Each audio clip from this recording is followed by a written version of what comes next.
You're watching Live at 5. P.J. Spall with the Army Corps of Engineers joins us now on Live at 5 to talk a little bit about how all of this flooding on the White River has taken place. And first of all, thank you for being here. This is going to be very informative, I think, for our viewers. Tell us a little bit about the White River system and how we have gotten to this point. Well, the White River, we have a system of 6 reservoirs on the White River system that help to reduce flooding during events like this. They were actually built in response to the Great Flood of 1927 and then another flood in the 1930s. Congress authorized and told the Corps to study and build these lakes. And so what we wound up with was a system of 6 lakes in the White River Basin. They start in the Ozark Highlands at Beaver Lake, flow northerly into Missouri at Table Rock Lake, then come back into North Arkansas at Bull Shoals Lake. And then the main stem of the White River proceeds down. We built Norfolk Lake on the North Fork River. We have, actually it's off the map, but Clearwater Lake on the Black River. And of course a lot of people from Little Rock area know about Greer's Ferry Lake over on the Little Red River.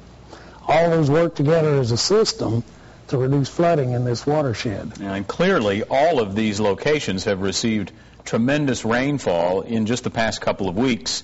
And I guess just explain how the release of that water has to be done.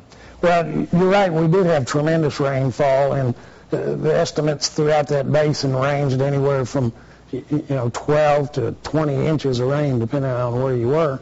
But it was not only raining upstream of each of these lakes, it was raining downstream at the same time.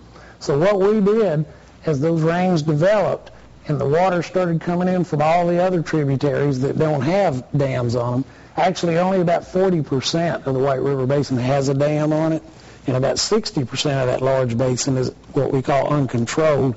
There are no dams that can temper the flows, so over half of it is untempered. It was raining downstream and it was raining upstream at the same time.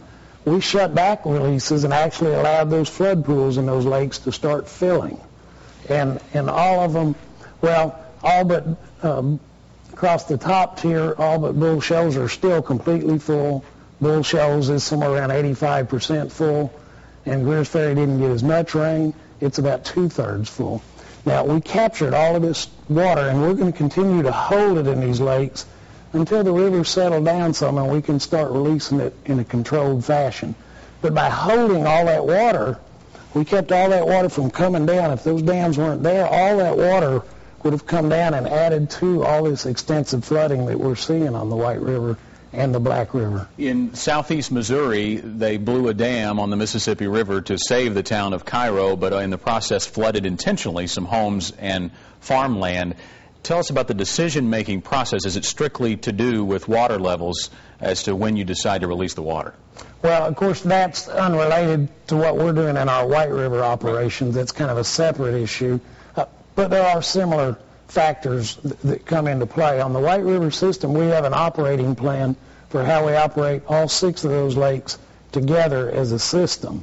And what they're looking at is how much water is flowing into the lake, how high the lake is, and what are the conditions downstream. And we're looking all the way downstream, releases from Bull Shoals and Norfolk. We're looking at what's happening at Newport. All right. At Greer's Ferry, we're looking at what's happening at Georgetown. At Clearwater, we're looking at what's happening at Poplar Bluff. PJ, thanks very much for that. It was very helpful. Live at 5 continues in just a moment.